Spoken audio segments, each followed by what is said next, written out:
2주 전 수요일 지난 시간 우리는 로마서 7장으로 말씀을 함께 나누었습니다. 로마서 7장을 터널로 치자면 인제 양양 터널 같습니다. 무슨 말씀인지 아시겠나요? 인제 양양은 양양에 걸쳐 있는 터널은 8년에 걸쳐서 완공된 터널이라고 합니다. 그 길이가 11km로 우리나라에서 제일 긴 터널이랍니다.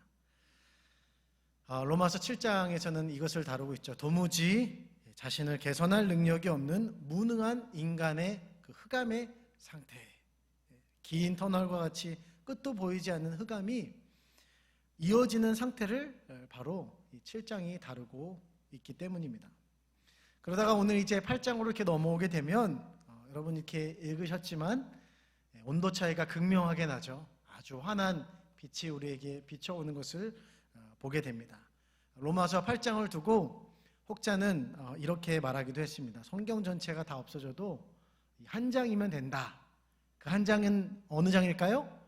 바로 이 로마서 8장이다. 그래서 이 로마서 8장을 두고 황금장이다라고 하는 그런 별명이 있고요. 또 로마서의 핵심 장이다라고 하는 그런 말이 있습니다. 자, 그렇다면 이 7장과 8장의 분위기가 극명한 대조를 이루는 것은 어떤 차이 때문일까요? 무엇 때문일까요? 아주 큰 차이는 오늘 본문에서 나오고 있는 한 단어 때문이라고 말할 수 있을 것 같습니다. 이 한 단어가 7장에는 딱 한 번 언급되어 있습니다. 그런데 8장에는 무려 21번이나 언급이 되어 있습니다. 헬라어로는 푸뉴마라고 하는데 로마서 전체의 34회에 걸쳐서 이렇게 언급하고 있습니다. 그중 이 8장에 무려 21번이나 쓰여졌다는 거죠. 그 한 단어는 바로 하나님의 영, 성령입니다. 그러므로 오늘 우리에게 하나님의 빛을 보게 만들고 그 빛 가운데로 걸어가게 만드는 역할이 누구라는 거죠? 성령이다라는 것입니다. 오늘 우리는 말씀 속에서 성령님의 존재, 성령님의 역할과 그 능력을 함께 말씀을 통해서 보려고 합니다. 또 성령으로 말미암아 우리가 얻게 될 그런 유익이 무엇인가 함께 나누려고 합니다. 자, 다 함께 오늘 2절 말씀을 함께 읽어보도록 하겠습니다. 시작. 이는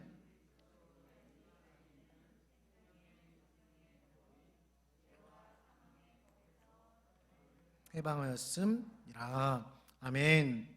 오늘 본문에서 말하는 생명의 성령의 법이란 이렇게 번역할 수 있습니다. 생명을 주시는 하나님의 영의 세력이다 라는 뜻입니다.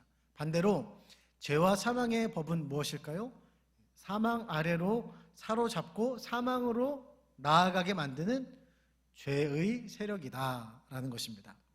자, 우리는 하나님의 영이 갖는 존재감 그리고 위력을 볼 수 있습니다. 성령은 누구이신가? 성령은 무엇일까? 성령님은 곧 무엇이다? 힘이며 권세다. 힘과 권세인 거예요. 자, 에스겔서 36장 27절은 이렇게 말씀하고 있습니다. 또 내 영을 너희 속에 두어 너희로 내 율례를 행하게 하리니 너희가 내 규례를 지켜 행할지라. 로마서 7장에 나오는 인간은 선을 행할 능력이 없는 무능한 존재입니다. 그러나 그 무능함을 떨쳐낼 비결을 오늘 성경은 말하고 있습니다. 뭐라고 말하고 있어요? 하나님의 영이 우리 속에 있으면 된다, 안 된다? 된다. 그것을 떨쳐버릴 수 있다. 죄의 권세, 사망의 권세를 떨쳐버릴 수 있다. 선을 행할 능력을 갖추게 된다. 할렐루야. 오늘 여러분은 이러한 성령의 능력을 믿으십니까? 로마서가 쓰여질 당시에 그 유대인들이 가진 생각들이 이러했다고 합니다. 성령은 언제 임하는가? 오직 종말의 때에 임하게 된다. 종말의 때에 주어진다. 그러나 성경이 분명히 말하죠. 이사야서 59장 20절에서 21절 말씀입니다. 여호와의 말씀이니라. 구속자가 시온에 임하며 야곱의 자손 가운데서 죄과를 떠난 자에게 임하리라. 여호와께서 이르시되 내가 그들과 세운 나의 언약이 이러하니 곧 내 위에 있는 나의 영과 내 입에 둔 나의 말이 이제부터 영원하도록 내 입에서와 내 후손의 입에서와 내 후손의 후손의 입에서 떠나지 아니하리라 하시니라. 여호와의 말씀이니라. 무슨 말씀이에요? 메시아가 오시게 되면, 메시아가 오게 되면 하나님의 백성들은 이 성령을 소유하게 되어진다. 그 당시 많은 유대인들은 이미 메시아 예수 그리스도께서 오셨지만 그분이 참 메시아라는 것을 믿지 않았다는 것이죠. 그래서 그분이 친히 보내주시겠다고 하는 성령에 대해서 예수님께서 승천하시기 전에 약속하신 성령이 계셨잖아요. 그 성령에 대해서 믿을 수 없었다는 거예요. 오늘 그 성령님을 믿긴 하지만 오늘 나에게 임할 성령님이다라는 것에 대해서 믿지 못하는 것입니다. 오직 그들의 생각 속에 머물러 있는 그때는 마지막 때, 종말의 때, 언제가 될지도 모르지만 그런 날이 올 건데 막연한 때에 성령이 우리에게 주어질 것이다 라고 생각하니 오늘 임할 성령에 대한 기대감조차 없는 거예요. 사랑하는 여러분 어떻습니까?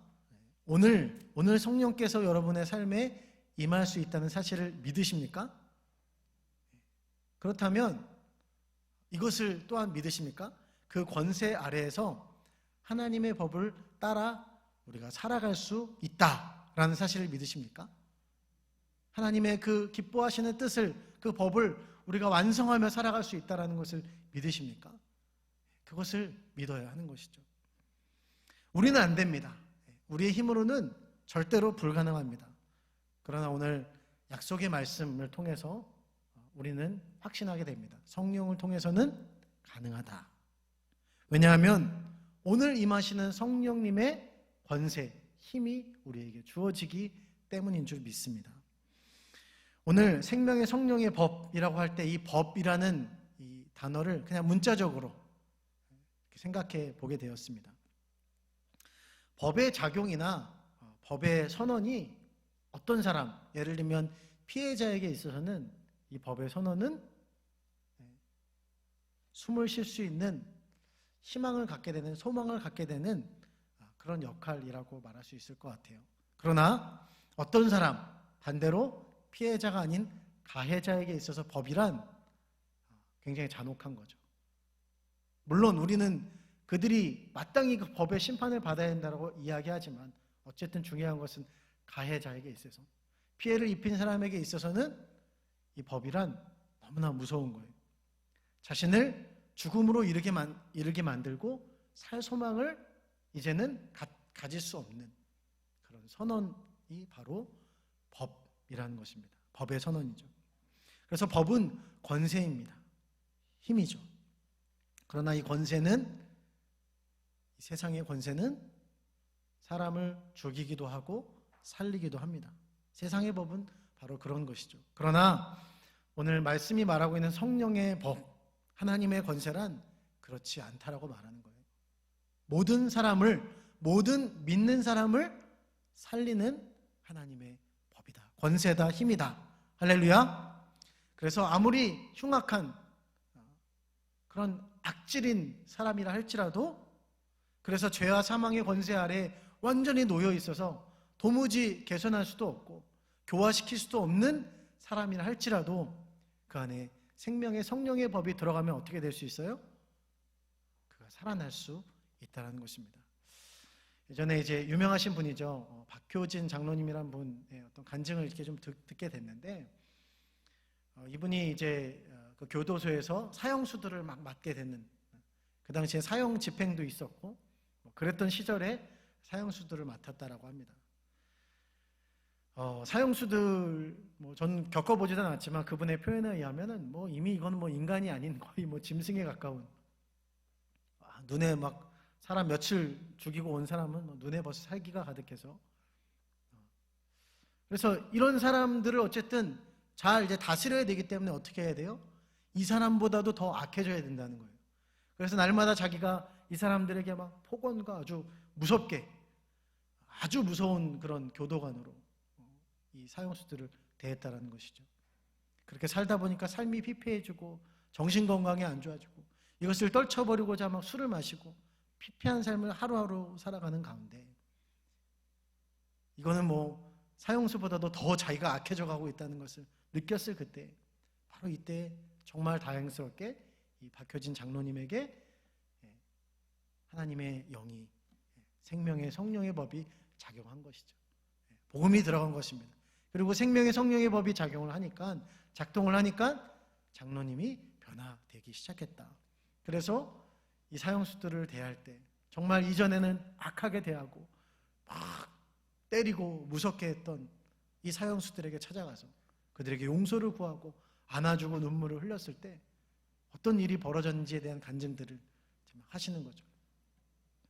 변하지 않을 것 같았던 그 사형수들이 하나 둘씩 변화되더니, 눈물을 흘리더니 교도소 안에서 찬송 소리가 들리고, 그 복음을 들은 그 사형수가 자기의 그 감방 안에서 다른 수감자들에게 복음을 전하고 그곳이 부흥의 현장으로 변했던 그런 간증들을 했던 기억이 납니다. 그리고 그들의 끝에, 사형 집행을 당하면서 가는 그 끝에 그들이 두려워했지만, 그러나 그들이 끝내는 감사와 찬송을 올려드리며 하나님 품에 가는 그런 이야기를 들었습니다. 아마 여러분도 한 번쯤 들어보신 간증이지 않을까 싶습니다. 여러분, 이것이 가능한 일입니까? 여러분의 생각으로 가능한 일이라고 생각하십니까? 요즘 젊은이들에게 있어서는 이런 걸 주작이라고 하죠. 주작. 한참 이제 조작 누가 조작했다 해가지고 조작하니까 아예 금지어로 막아놨다 그러는 거예요. 조작이라는 말을 못 쓰게 해놔서 그 다음부터 주작이라고 이렇게 해가지고 이 주작이란 말이 유명해졌다고 합니다. 그러나 여러분, 세상에서 조작하고 주작하는 것은 다 들통이 나게 돼 있어요. 요즘 뭐 인기 프로그램이라고 하는 수요일마다 하는, 오늘 이제 하는 시간 같은데, 여자들이 축구하는 그 프로그램에서 최근에 이게 조작을 하셨더라고요. 스코어를 이렇게, 원래 이건데 잘못 조작해서 이게 아주 떠들썩한 그런 일이 되었습니다. 결국은 다 이것이 들통나게 되어 있는 것이죠. 그러나 여러분, 생명의 성령의 법이 작동하는 것이 주작이라면 여러분 여기 어떻게 앉아 계시겠냐는 거죠. 어떻게 우리가 변화될 수 있었냐는 거죠. 그것이 결코 가짜가 아니라 사실이며 오늘날 우리에게도 진리라는 사실을 우리가 믿어야 되는 것입니다. 여러분, 성령 안에서 가능한 줄 믿습니다.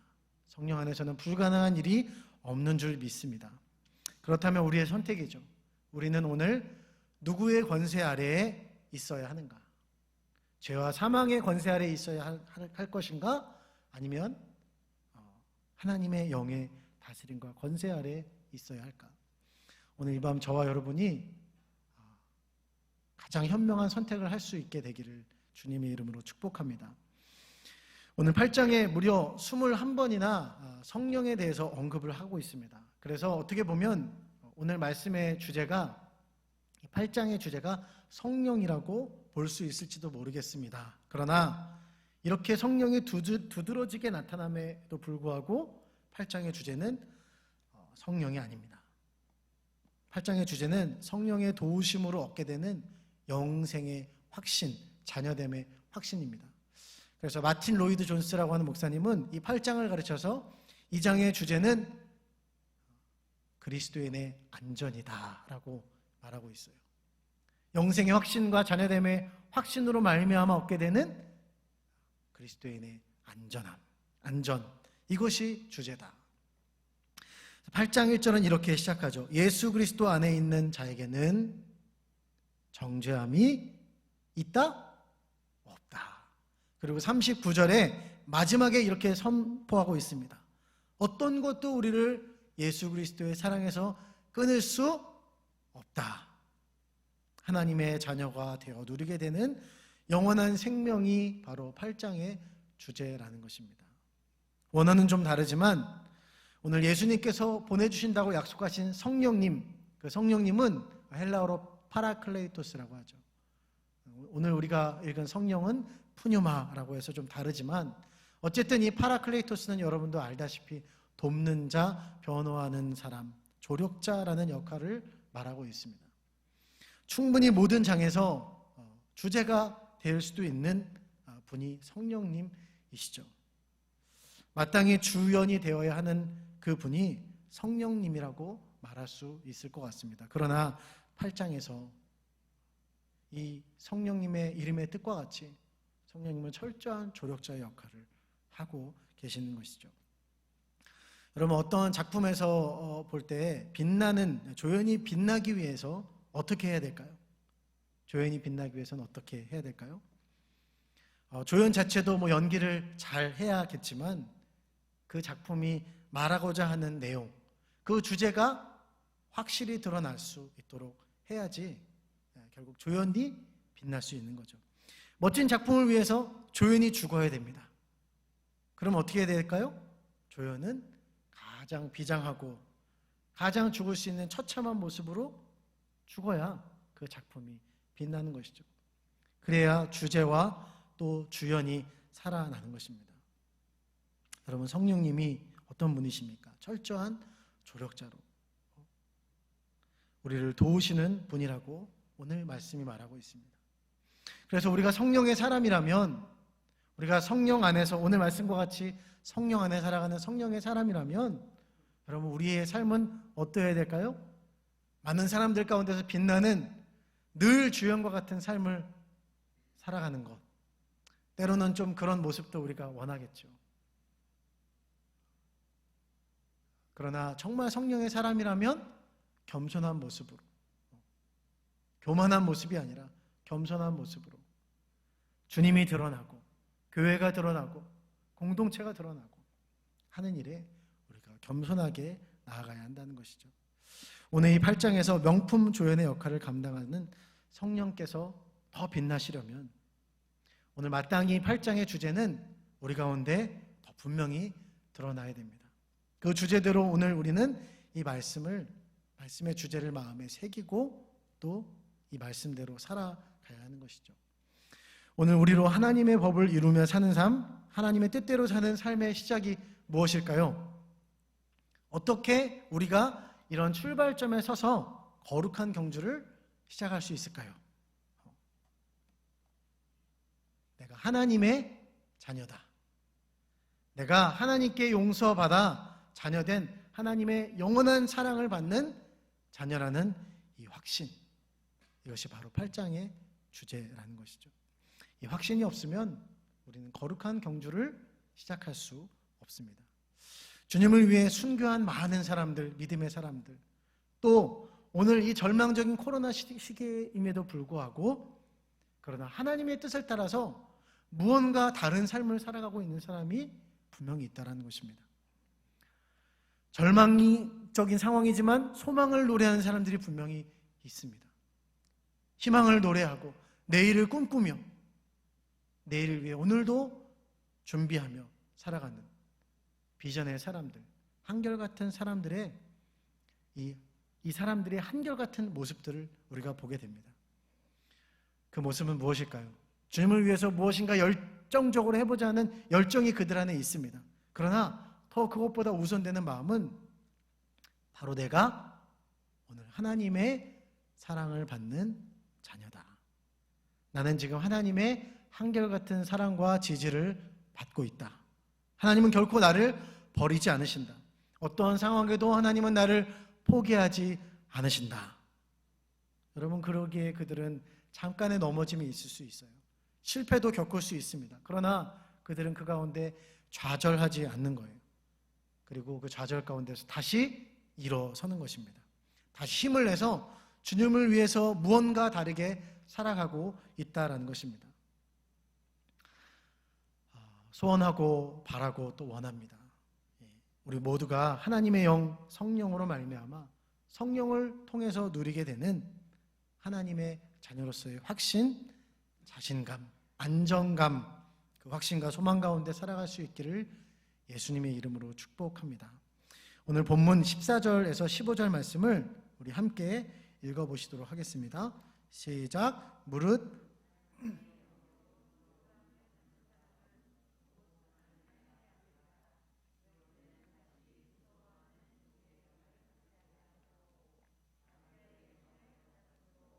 우리가 아빠, 아버지라고 부르짖느니라.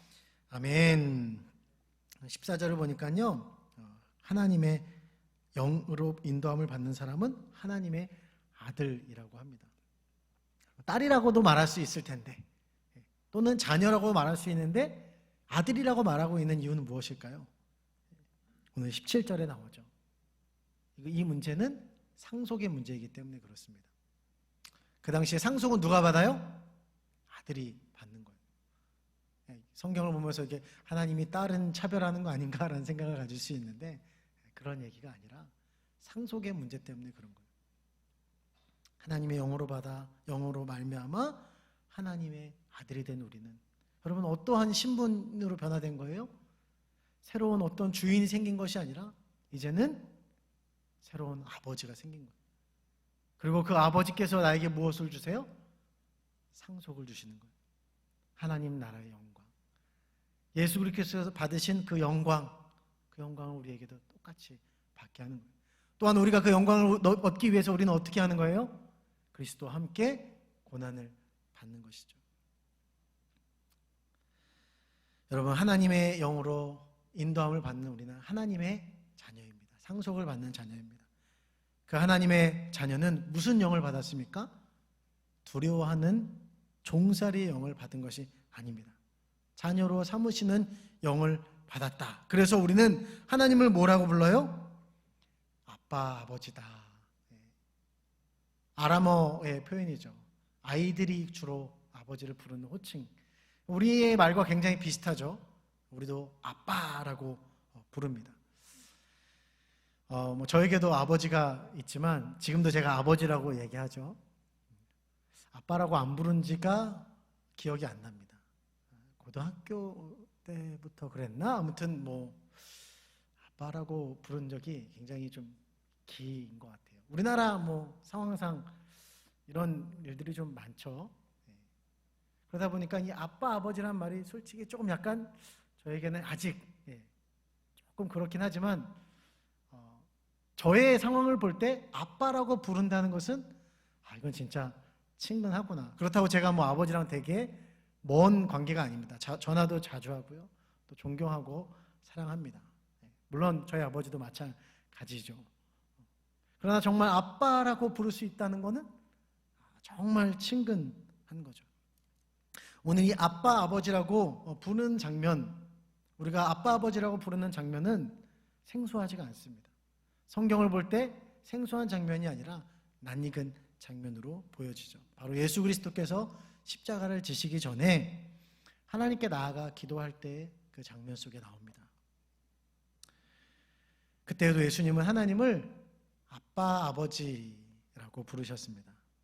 분명 예수님은 십자가를 앞에 두고 두려워하셨습니다. 왜냐하면 예수님은 우리 인간의 몸을, 연약한 인간의 몸을 입고 오셨기 때문에, 철저한 사람이 되셨기 때문에 우리처럼 두려워할 수밖에 없으셨던 거죠. 그러나 중요한 사실이 있죠. 그분은 두려움의 종이 되지는 않으셨다는 것이에요. 두려워는 하셨지만 두려움의 종이 되지는 않으셨다. 만약에 그랬다면 예수 그리스도께서 우리처럼 두려워하는 것을 넘어서 두려움의 종과 같이 되었다면 예수님은 결코 십자가를 지실 수 없으셨을 거예요. 그분이 십자가를 지실 수 있으셨던 결정적인 이유를 우리는 이 기도의 장면을 통해서 발견하게 되는 거죠. 하나님을 뭐라고 부르셨다? 아빠, 아버지라고 부르셨다. 예수님은 하나님의 깊은 이 사랑의 관계를, 밀접한 관계를 맺고 계셨다라는 것을 알 수 있는 거죠. 바로 그 친밀함 속에서 예수님은 이 십자가를 지실 수 있으셨다는 것입니다. 여러분, 왜 우리의 삶 속에서 우리는 무엇인가를 자주 포기할까요? 두려움 때문 아닌가요? 장애물과 장벽에 우리가 가로막힙니다. 그랬을 때 왜 우리는 낙심하고 좌절하며 그 자리에 주저앉아 있을까요? 불안감에 때로는 사람을, 돈을, 명예를, 또 여러 가지 다른 것들, 오락들을 포기하지 못하고 그들에게 이끌려서 여러분 마치 그들에게 뭔가 종이 된 것처럼 살아갈까요? 여러 가지 경우들이 있겠지만 그 모든 이유는 궁극적으로 단 한 가지라고 볼 수 있습니다. 하나님의 자녀로서의 확신이 없기 때문입니다. 그러나 오늘 우리가 절망해서는 안 될 것입니다. 왜일까요? 우리 안에 계신 성령님께서 우리가 성령의 능력을 믿고 나아갈 때, 다시 성령님을 부르며 도움을 요청할 때, 다시 성령의 권세 아래에서 살아가고자 결단하며 성령 안에 살아갈 때, 그때의 가장 큰 선물, 가장 큰 능력, 바로 하나님의 자녀로 확신하며 살아가는 승리하는 삶을 우리에게 주실 줄 믿습니다. 말씀을 정리하겠습니다. 사랑하는 여러분, 하나님의 영, 성령은 우리를 살리시는 줄 믿습니다. 진짜 우리를 살게 만드는 것이 무엇일까요? 말씀은 오늘 말씀 속에 분명히 약속하죠. 우리의 죽을 육신의 몸도 살리신다. 할렐루야. 우리 육체의 질병도 고치실 줄 믿습니다.